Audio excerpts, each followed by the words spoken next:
nostalgia. Son 3 décadas de destierro y desunión. 30 años de duro exilio, de extranjero domicilio. Qué pena de son que canta mi errante generación. Muy buenas tardes, estimados televidentes, y bienvenidos a un nuevo espacio de Cuba y su historia. Hoy nos acompaña un historiador cubano, un investigador de la historia de Cuba y escritor. Me refiero al licenciado José Raúl Vidal y Franco. El licenciado José Raúl Vidal y Franco se ha dedicado por muchos años, desde muy joven, a investigar la obra martiana y también todo lo referente a las guerras de independencia de Cuba. Las dos, la de 1868 y la de 1895, la que se inició como conocemos popularmente con el grito de Baire. Hoy vamos a hablar de esa gesta histórica porque mañana es 24 de febrero y se cumplen 125 años del inicio de la guerra que Martí llamó justa y necesaria. De sobra está decir que el licenciado José Raúl Vidal y Franco es autor de varias obras que abordan tanto el pensamiento martiano como las facetas de las guerras independentistas cubanas. Bienvenido, José Raúl. Muchas gracias. Un placer que estés aquí. Y de verdad que yo siempre he pensado, José Raúl, que la guerra de 1895, la guerra final, la que logró la independencia de Cuba y que, como dije ahora mismo, Martí llamó la guerra justa y necesaria, fue una obra monumental, fue una gesta de una grandeza que hoy en día los cubanos en destierro no han podido repetir frente al castrismo. Aunar a aquellas personalidades que venían de la guerra del 68, contando con el fracaso de la llamada Guerra Chiquita, las desavenencias que surgían entre todos aquellos próceres, y ver un hombre ajeno a esa generación del 68, por edad, ¿no? Y que los aunó y que pudo lograr aquel empeño de llevarlos al campo de batalla, donde posteriormente, bueno, se logró la independencia.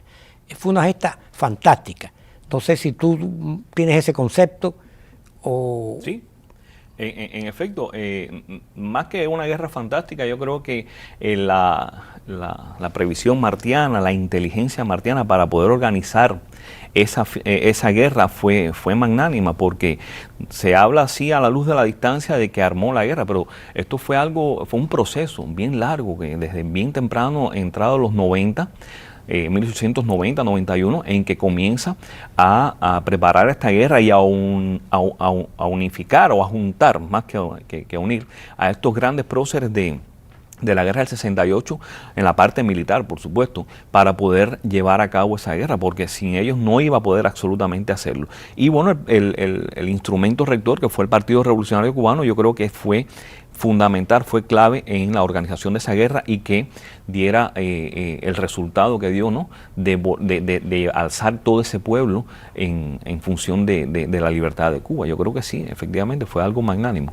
Y algo que aprendieron ellos fue que fue lo que dio al traste con la guerra del 68, entre otros factores, fue la cuestión militarista. Se estructuró un gobierno civil.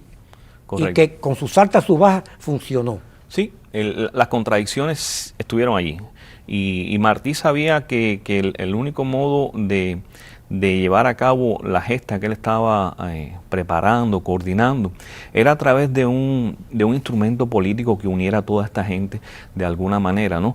En el Partido Revolucionario Cubano había muchos patriotas de distintas tendencias, anarquistas, socialistas, independentistas, autonomistas, y sin embargo, con esa diversidad de pareceres, logra unir a estas personas para la guerra. Y sí, la gran contradicción de la guerra del 68 fue precisamente que el gobierno civil entraba en contradicciones con los militares, con lo que hacían los militares, y eso por supuesto llevó a la rendición del Sanjón.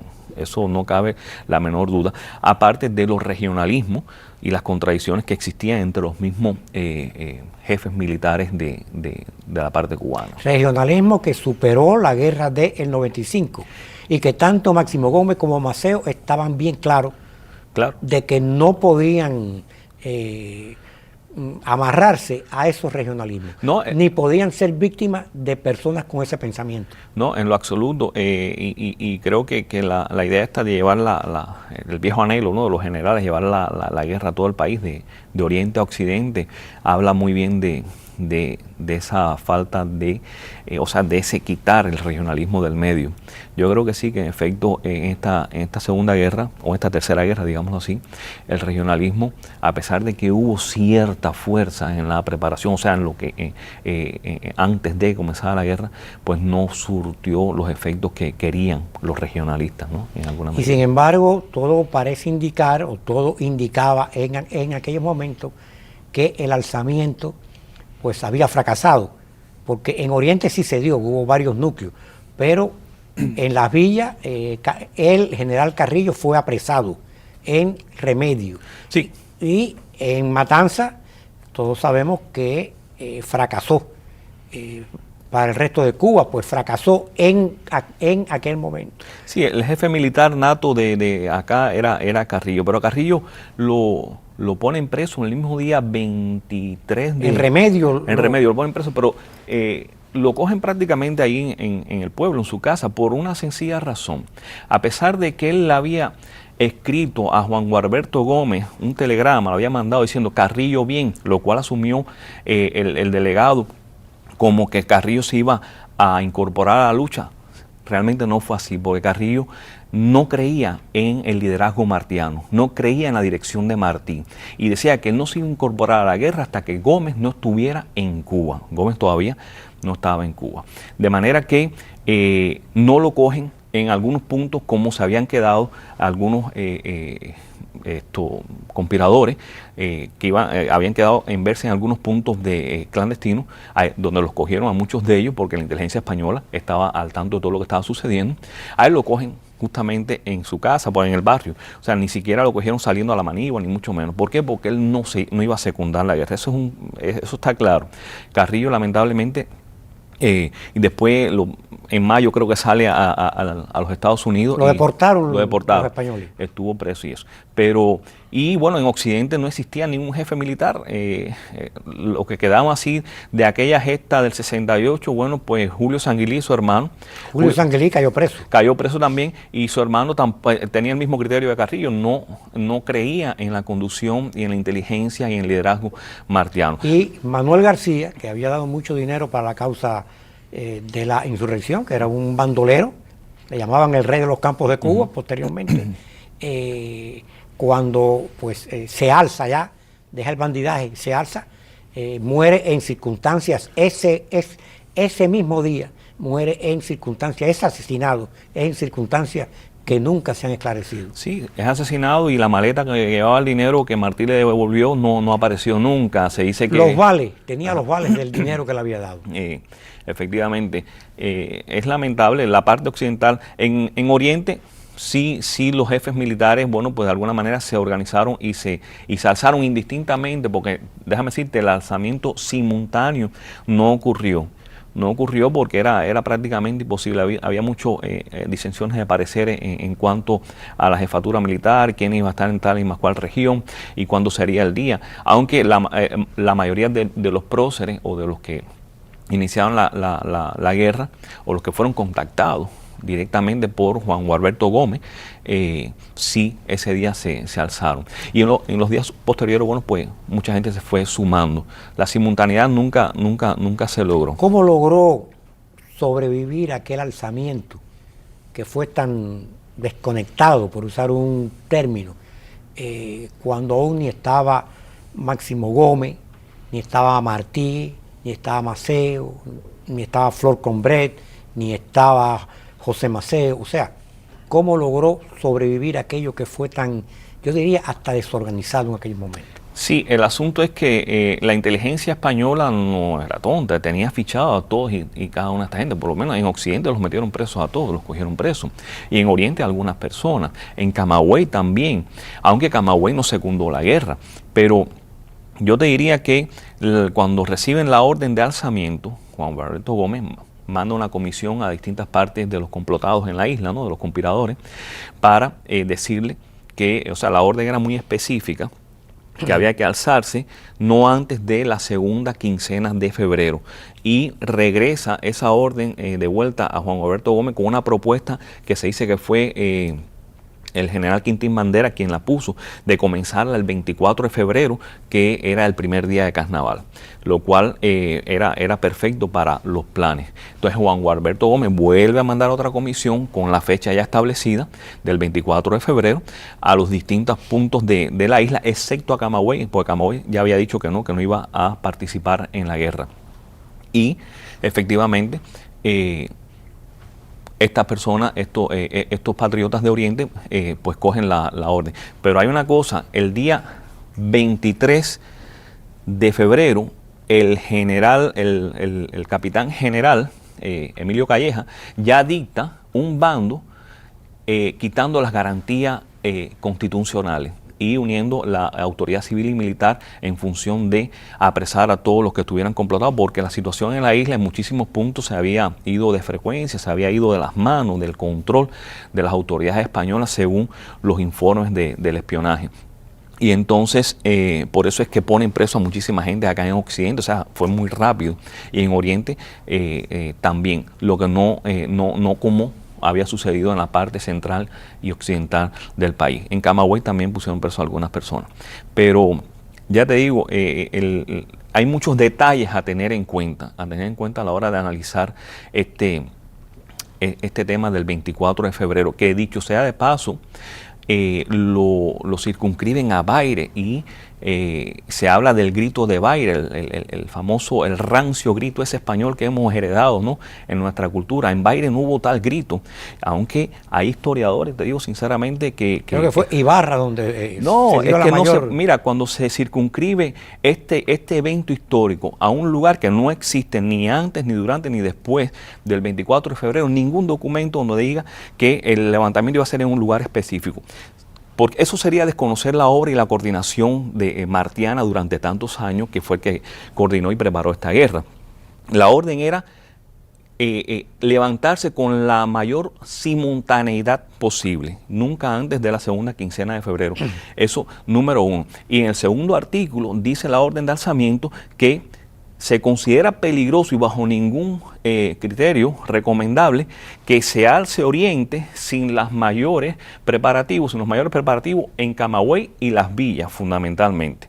¿Por qué? Porque Camagüey era el puente entre el Oriente y el resto del país. Y Camagüey, a diferencia de Oriente, era considerada una región única, exclusiva, sola, a diferencia de Oriente y el resto del país. De manera que había que a estos patricios tenerlos de la parte de la independencia, o sea, del programa independentista, lo cual no se logró. Solamente los jóvenes, y después, bueno, en lo sucesivo, algunas personas, algunos de los viejos patricios se fueron incorporando a la guerra, pero Camagüey no se incorpora hasta junio. 5 de junio, si mal no recuerdo, cuando Gómez pasa allá a la región. O sea que hay muchos detalles a tener en cuenta en cuanto a este detalle de decir que la guerra del 95 es el grito de Baire. No, en Baire no hubo tal cosa. Lo que sucede es, ya te digo, porque hay historiadores, incluso del patio, que sientan nombres en academias que tienen tesis sobre este tema, y ya te digo, es desconocer la obra martiana cuando se dice así. Lo que sucedió fue sencillamente el jefe nato, por ejemplo, en la parte oriental de esta acá, era Saturnino Lora, y que recibe el día 20, o el día 19, no recuerdo bien, una orden del general Moncada, diciéndole, álzate el día 24 por la tarde y espera órdenes. Eso fue todo. El día 24, Saturnino Lora se reúne con sus compañeros conspiradores en el puente Las Herrerías, que está en las inmediaciones a la entrada de Santiago de Cuba. Y allí le dice, ha comenzado la guerra en Cuba, esto no es un movimiento local, sino es algo generalizado, y lanzan 5 tiros, 6 tiros al aire con las arengas de Viva Cuba Libre, abajo el gobierno español, etc. Y se dirigen de ahí a Jiguaní. En Jiguaní entran al pueblo también con las algarabías, los tiros, y abajo el gobierno español y Viva Cuba Libre. Y están todos, no se sabe ni siquiera esto que sucedió en el Puente de la Herrería, a qué hora fue, no hay ni siquiera en la hoja de servicio de Saturnino Lora dice la hora, ni cuándo se entra tampoco en Jiguaní. Las tropas españolas estaban acuarteladas en el barrio La Jamaica, o sea que ellos tuvieron todo ese tiempo allí en Jiguaní, y de ahí se dirigen a Baire.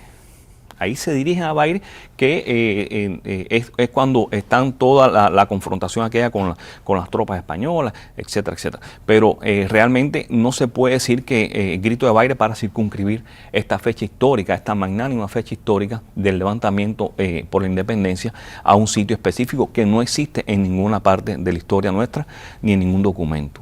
Y realmente estos patriotas no toman una acción ya fuerte contra militar, no empieza la lucha realmente hasta que no llega Gómez, Maceo y José Maceo. Sí, es que se estaba esperando. Hubo habían algunas jefes escaramuzas militares y demás, pero no. Sí, habían jefes militares que se dedicaron básicamente a reclutar personas y a tratar de armar sus partidas, ¿no? Pero no es hasta que Gómez entra a Cuba, ya la gente sabe que está Gómez en Cuba, que empieza un poco ya la efervescencia aquella a tomar cuerpo, ¿no? Y en ese tránsito desde allá, desde el oriente hasta en camino a fue definitiva la estrategia de la invasión para el éxito de la gesta libertadora de 1895. La invasión de Oriente a Occidente era un plan, era una idea que anhelaban los generales Gómez y Maceo de siempre. Incluso Bueno, ellos tenían ya la experiencia del fracaso del 68. Sí, pero fíjate tú, la guerra del 95, y es verdad que esta gran gesta de esto de llevar la guerra de un lado a otro es tremendo, es una de las cosas, de las estrategias más importantes en la historia militar del mundo, déjame decirte. Pero hay que ir analizando cada punto, cada cosa. Hay historiadores españoles en que plantean que las tropas cubanas nunca le dieron el frente a las tropas españolas, sino lo que hacían era serpentear, o sea, de manera, una cuestión estratégica también, ¿no? La guerra de guerrilla. Efectivamente, y que se fueron sumando muchísima gente a lo largo de la isla, que el mismo Gómez le dice a su ayudante, cuando estaban por allá, después que habían pasado Seo Ávila, dice, no, si toda esta gente se nos hubiese unido en el 68, la historia hubiese sido diferente, ¿no? Porque la gente se fue sumando por el embullo o porque ya no les quedaba más remedio, quizás a esta lucha. O sea, un gran sector de la población, un gran sector, porque hay otro gran sector que no quería absolutamente la guerra. Yo te diría que si la guerra del 68 fue eminentemente clasista, la del 95 fue esencialmente juvenil. O sea, los jóvenes, por lo menos en muchísimas partes del país, fueron los que secundaron, y las mujeres. Secundaron esta guerra. Las mujeres hiriendo en el amor propio a los jóvenes, los lanzaron a la manigua, ¿no? Y los jóvenes que estaban deseosos de repetir las hazañas de los Loinás y de muchísima gente de la guerra del 68. Y posteriormente, muchos de los grandes jefes militares que sentaban nombre en el 68 se fueron incorporando. Algunos, no voy a desmeritar la labor, pero yo creo que había una cuestión de personalismo, de protagonismo que no fue saludable para la campaña. Pero al final de la jornada lo importante era que el país estaba en pie de lucha. ¿Cómo se enciende Camagüey? Camagüey, ya te digo... Me dijiste que en julio fue cuando sí, hasta que no se pasa sumó Camagüey. Gómez, hasta que no pasa Gómez a Camagüey, no se le suma el Marqués de Santa Lucía, Salvador Cisneros Bentancur, con su ejército de los 12 apóstoles, como le llamaba él, que se les reúne allí en las afueras de Camagüey. Este hombre le habían puesto también un orden de aprehensión por las autoridades militares en aquel momento, y logra, bueno, pues escaparse de alguna manera. Y Alejandro Rodríguez, que no era camagüeyano, y estaba reclutando personas allí en el área de Camagüey. Y estos son los que se suman a Gómez cuando Gómez pasa a Camagüey. Pero la guerra había comenzado en el 24 de febrero y estamos hablando de junio. De manera que fíjate... Ya las villas estaban encendidas cuando... Ya las villas estaban ya... Acuérdate que en las villas habían puesto preso a todos los que pudieran haber encabezado y en La Habana también. O sea, el occidente tenía una cosa, no tenía un jefe nato en esos momentos, ni mucho menos. Occidente nunca lo tuvo. Nunca lo tuvo, porque es que no, en la guerra en la guerra del 68, en esa área allí no... Serafín Sánchez ya estaba en las villas. Serafín Sánchez ya estaba en las villas ya, correcto. Pero fíjate, el tema no es hasta que Gómez empieza a avanzar, que la gente sabe que está allí, que empieza la invasión propiamente. La invasión, correcto. Que empieza la gente a decir, bueno, esto es algo muy serio, o sea... Porque aunque, por ejemplo, Matanza, La Habana, Pinar del Río, no hubo esa masividad, pero sí la T incendiaria de Gómez afectó mucho la economía y, por ende, al gobierno español. No, y a las mismas tropas cubanas, porque en esa T incendiaria se quedaron ellos también Vino la reconcentración. Viene la reconcentración después de Weyler, fue después que a Martínez Campos de alguna manera lo destituyen, aunque él dice que no, que... Bueno, Martínez Campos, hay correspondencia de Martínez Campos donde él dice que esa guerra no era para él ya. Era una guerra muy, muy cruel y él mismo recomienda a Valeriano Weyler. Dice, el único hombre que puede hacer esto aquí. Sí, pero hay mucho más que eso. Yo creo que Martínez Campos vino embaucado con el ego de haber logrado la paz de San Juan. Y entonces él creía o sea, perdió de vista que las condiciones eran totalmente diferentes. Las mismas tropas españolas que estaban en Cuba no querían tampoco luchar. Te diría un dato, casi el 40% de las tropas regulares españolas en Cuba estaba rebajada de servicio a la hora de empezar la guerra. Fíjate tú qué clase de dato decir. De manera, porque muchos decían que estaban enfermos o ya se habían casado con cubanas, o sea, habían hecho familia en este periodo de 16 años que transcurre entre el 78 y el 95. Y otros habían salido de servicio ya y se habían quedado. Muchos españoles abrazaron la causa independentista. Muchos españoles abrazaron la causa independentista, sí, pero también muchos cubanos abrazaron la causa española. Bueno, llegó a haber tanto o más guerrilleros, como se le llamaba a los cubanos que colaboraban con el ejército español, que por cierto era una especie de milicia que apoyaban al ejército español. Hubo tantos en algún momento como fíjate tú que mambises cubanos. Correcto, los voluntarios españoles... Y eran más cruel que los soldados españoles. Llegaron a reclutar más de 275,000 efectivos. Para un país eso es bastante. Un país con una población que no llegaba a los 3 millones. A los 3 millones. Y ellos hicieron una cosa, los voluntarios españoles le pasaron por encima al código de reclutamiento. En principio, los voluntarios tenían que ser hijos de españoles y blancos. O sea, blanco, hijo de español. Eso era el requisito indispensable. Fuera de eso no podías entrar en la fuerza. Sin embargo, en la guerra del 95 aceptaron no solamente hijos de españoles, sino también a cubanos que no tenían ninguna ascendencia, digamos, dentro de las filas españolas, ni mucho menos. Aceptaron negros también, aceptaron delincuentes, presos, gente con antecedentes. No, ellos fueron muy crueles. Y ellos tenían fama de... De hecho, la historia recoge que hombres como Quintín Bandera ajusticiaba sin pregunta de ningún tipo cualquier voluntario que caía en su mano. Eso es una guerra muy cruel. Era la leyenda, ¿no? O la historia se ha tejido en torno a Quintín Bandera. José Raúl Vidal, yo te quiero preguntar algo porque el tiempo pasa. Y tú que eres un acucioso investigador de la historia cubana, sobre todo de esa etapa, de esas dos guerras. Muchos historiadores, incluso cubanos, afirman, cuando analizan aquella gesta, que sin la intervención norteamericana, esa guerra se hubiera prolongado infinitamente, porque los insurrectos cubanos, los mambises, eran incapaces de asaltar y tomar grandes núcleos de población. Dominaban el campo, pero no podían con las poblaciones. ¿Qué hay de cierto en eso? Mira, eso depende del prisma con que tú lo mires.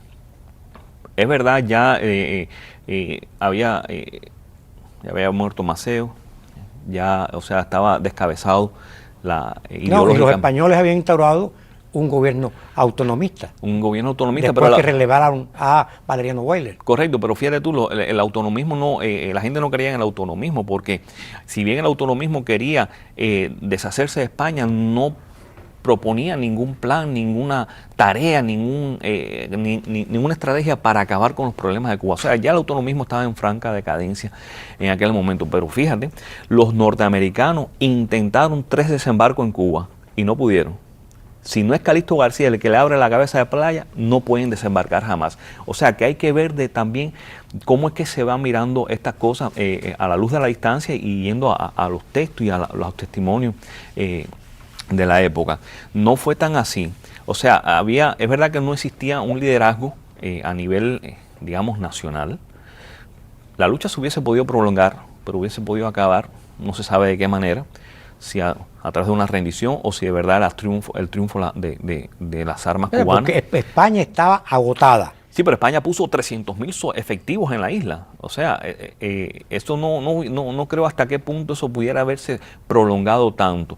La intervención norteamericana obedece a muchísimos factores, pero yo te diría que es más complejo que eso. Ya te digo, intentaron 3 desembarcos y no pudieron, porque los españoles estaban bien posicionados en sus lugares, no es tan así. Y el español siempre ha sido un soldado guerrero, ¿no? Sí, ha sido un soldado fácil y conocían el terreno. Sí, bueno, conocían el terreno, no todos, porque fíjate, uno de los grandes problemas con lo que se topa se fue el nombre de mente. Valeriano Weyler, no, el anterior que te mencioné. Martínez Campos. De Martínez Campos, perdón. Es que cuando llega al terreno, los españoles, el gobierno español no se había ocupado en más de 2 décadas de hacer mapas nuevos de los terrenos, de nada en la topología, en la topografía del terreno, y el terreno había cambiado. De manera que cuando entra Martínez Campos, por eso es la emboscada en que cae ahí en Peralejo, con Maceo, que dicho sea de paso se le adjudica la victoria a Maceo, no hubo tal victoria. Ahí el gran estratega fue realmente Martínez Campos, porque sin conocer el terreno había cambiado, habían cercas incluso de alambre, y cae en una emboscada entre esas 2 cercas, en ese camino, y logra salirse de esa emboscada en Peralejo. Querido amigo, un tema interesantísimo, sí, y que hay mucho para conversar, pero el tiempo es implacable. Gracias por haber estado aquí y habernos haber compartido con nosotros estos conocimientos que tienes tú sobre la gesta de 1895. Mañana, 125 años del inicio de esa guerra. Y ustedes, queridos televidentes, sin más, hasta la próxima vez. Son 3 décadas de destierro y desunión, 30 años de duro exilio, extranjero domicilio, qué pena de son que canta, errante generación.